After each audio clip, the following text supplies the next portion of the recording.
Assalamualaikum warahmatullahi wabarakatuh. Selamat malam pemirsa Talk to News, kembali hadir ke hadapan Anda di masa-masa setelah libur Lebaran begitu ya. Mungkin masih suasana Lebaran hingga hari ini.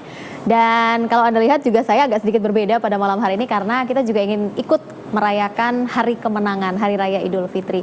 Dan tentu saja pada malam hari ini pemirsa, kalau kemarin kita sudah disibukkan dengan kegiatan arus mudik, kemudian juga silaturahmi dengan kunjungan kepada keluarga-keluarga begitu ya. Satu lagi PR yang mungkin nanti akan dihadapi khususnya untuk Anda yang tinggal di kota-kota besar adalah masalah urbanisasi atau kedatangan rekan-rekan kita yang mungkin berada di wilayah luar Pulau Jawa atau di luar Jakarta, di luar kota besar untuk bisa mengadu nasib ke ibu kota. Nah, seperti apa proyeksi di tahun ini, kemudian langkah apa yang sudah disiapkan oleh pemerintah Provinsi DKI Jakarta khususnya begitu ya untuk mengatasi urbanisasi yang mungkin akan terjadi di tahun 2016 ini. Apakah memang semakin meningkat atau justru ada penurunan? Kita akan coba bahas pada malam hari ini pemirsa di Talk to News sambil Anda menikmati enaknya gitu Pak ya, berlibur di masa-masa Lebaran seperti saat ini. Dan saya perkenalkan terlebih dahulu narasumber kita yang sudah hadir di Talk to News yang sudah saya ganggu masa liburannya begitu ya untuk hari ini. Selamat malam, terima kasih Bapak-Bapak sudah hadir. Ya, diganggu sedikit ya liburannya untuk kita ngobrolin PR yang selalu ada setiap tahunnya. Kita nggak pernah libur. Kita tidak pernah libur ternyata memang. Ya. Baik, saya perkenalkan terlebih dahulu. Ada Pak Edison Sianturi, gitu. Selamat malam Pak Edison, yang merupakan Kepala Dinas Kependudukan dan Catatan Sipil dari DKI Jakarta. Kemudian ada juga Pak Johannes Fredrik Warrow, seorang sosiolog perkotaan gitu ya. Terima kasih sudah hadir, masih suasana Lebaran, kue saya juga masih lengkap. Boleh nanti dicicip-cicip ya Pak ya. Saya ke Pak Edison terlebih dahulu. 2016 atau dibandingkan dengan 2015, sebenarnya sudah terbayang belum sih Pak 2016 ini nanti akan seperti apa? Tapi sebelum dijawab, kita akan lihat dulu informasi untuk Anda pemirsa, informasi terkait dengan tema kita pada malam hari ini.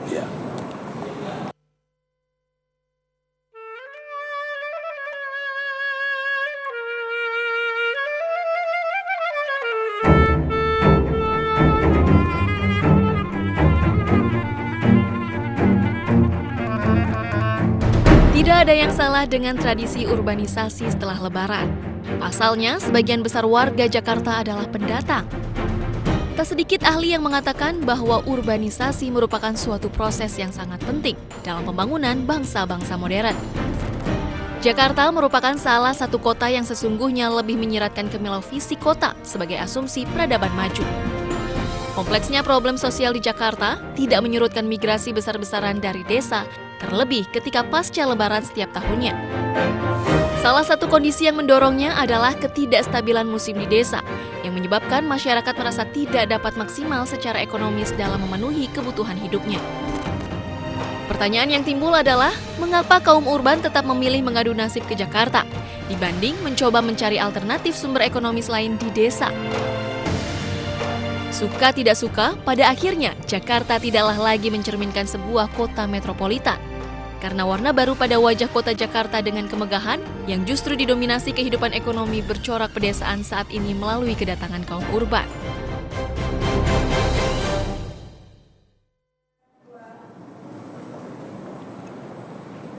Ya, langsung saja Pak Edison, menyambung pertanyaan saya tadi. Sudah terbayangkah di tahun 2016 ini? Gini Mbak Rizka, kita berbicara arus mudik dan arus balik. Ya. Ini merupakan hajat bersama setiap tahun dan rutinitas. Dan begitu juga kesiapan pemerintah dalam rangka menghadapi dan mengantisipasi serta mempersiapkan fasilitas bagi pemudik maupun yang balik. Mengenai terbayang pendatang baru ke Jakarta, itu merupakan suatu hal yang rutin kita terima di DKI Jakarta. Dan kalau kita lihat tren pendatang baru di DKI Jakarta dari tahun ke tahun, 5 tahun terakhir ini, rata-rata 58.000. 58.000 masuk ke DKI Jakarta. Itu 5 tahun terakhir. Dan untuk tahun 2015 yang lalu, itu yang masuk adalah 70 ribuan. Dan kalaupun itu tidak jauh berbeda dengan tahun 2014. Kalau tahun 2014 itu 68.000. Artinya ada peningkatan. Jadi ada peningkatan. Dan tahun ini searah dengan peningkatan arus mudik. Karena di arus mudik tahun ini itu meningkat 2,6% dibandingkan dengan arus mudik tahun sebelumnya, tahun 2015. Atau penduduk Jakarta yang mudik berlebaran itu bisa dikatakan hampir 0,67 juta.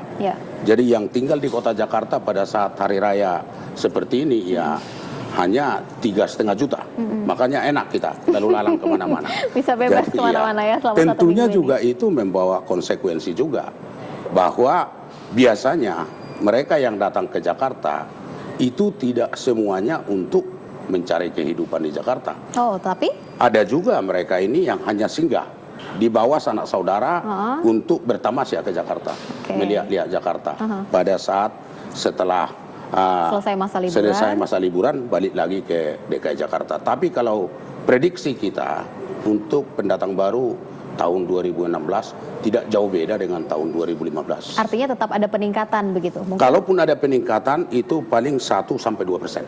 1-2% saja, begitu. Tapi kalau setiap tahun kita selalu mendengar nih, selalu ada woro-woro begitu yang disampaikan. Jangan bawa sanak keluarga, jangan bawa teman gitu. Tapi mau tidak mau tetap saja terjadi begitu kan. Nah, pendataan seperti apa sih sebenarnya yang dilakukan oleh pihak Pemprov DKI ini? Jadi gini Mbak Rizka ya, kita nggak boleh menutup diri. Jakarta itu milik seluruh bangsa Indonesia, milik kita bersama. Silakan masuk ke Jakarta, tapi dengan syarat jangan menterlantarkan diri atau jadi terlantar di Jakarta. Bisa jadi beban keluarga dan juga bisa jadi beban pemerintah daerah di Jakarta. Dan harapan kita, kalaupun mereka masuk ke Jakarta, silakan persiapkan skill atau keahlian yang sesuai dengan kota Jakarta. Ya janganlah datang ke Jakarta dengan tanpa modal apapun. Ya, kalau dari data yang dimiliki selama 5 tahun ke belakang mungkin, berapa sih sebenarnya jumlah real begitu ya yang memiliki skill, yang memang benar-benar punya skill, kemudian yang datang hanya sekedar modal badan begitu ya, ibaratnya tanpa memiliki bekal apapun. Adakah data itu sebenarnya Pak? Untuk itu kita belum memiliki data itu, tapi kalau kita lihat di fakta, di lapangan, itu terlihat bahwa mereka yang tidak memiliki keahlian atau skill, mereka kelihatannya juga mencari tempat tinggal juga seadanya. Jadi makanya dipenuhi dengan, dulu itu kalau kita lihat penuh dengan pinggiran kali, pinggiran rel kereta api. Tapi sekarang dengan penertiban kota Jakarta yang sangat-sangat masif aktif dan kedua, kita tidak mau membiarkan kota ini menjadi semeraut. Dan kita lihat sekarang bahwa kita lihat kali bersih, rel kereta api, jalan baik, lancar, sehingga kota ini kita harus tata bersama menjadi kota idaman dan kota tertata. Oke, saya coba ke Pak Johannes kalau begitu. Walaupun sebenarnya penertiban ini selalu dilakukan begitu ya. Ibaratnya adalah mungkin warga di bawah sempat terpinggirkan begitu dengan adanya proses pembersihan atau penertiban ini sendiri. Tapi tetap ada daya tarik tersendiri begitu untuk masyarakat datang ke ibu kota, tidak hanya ke ibu kota, tapi ke kota-kota besar begitu loh yang ada di seluruh wilayah Indonesia. Nah itu kalau ini tradisi bukan sih atau budaya sebenarnya? Itu kan ada disebutkan dengan pull factor ya. Apa itu? Daya tarik dan daya dorong ya. Jakarta itu memang menjanjikan apapun juga yang Anda bisa dapat di sini. Masihkah sampai sekarang? Masih ada. Dalam arti kata dengan hanya modal fluid aja Anda bisa hidup. Oh, Dalam arti kata tanpa perlu ada skill apapun ya. Tidak hanya ada skill apapun juga ya. Tapi sayangnya sekarang itu kalau kita lihat, nah kita bedakan lagi itu antara sektor formal sama informal.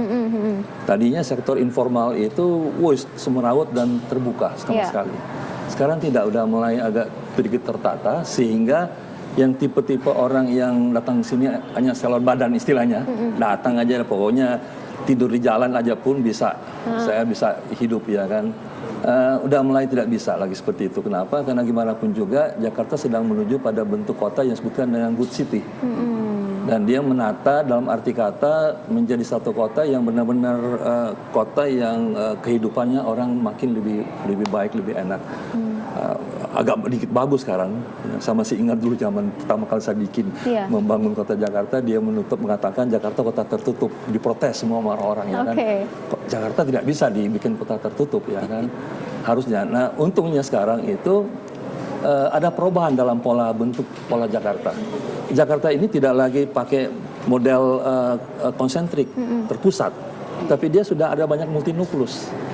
Sehingga bisa kita lihat yang masuk Jakarta ini, kalau Jakarta kita sebutkan Greater Jakarta itu adalah Jabodetabek maupun Jur, baru yang metropolitan, kemungkinan besar yang masuk Jakarta itu sebagian dia akan terserap di pinggir kota Jakarta. Pinggir kota Jakarta. Yang semi skilled. Memang Jakarta memerlukan orang-orang seperti pembantu rumah tangga. Tetapi sekarang pembantu rumah tangga sudah tidak lagi seperti zaman dulu. Sekarang pembantu rumah tangga itu sudah mulai hidup di lingkungan yang ada, kemudian mereka tidak lagi tinggal di dalam, tapi mereka istilahnya sama orang kantoran.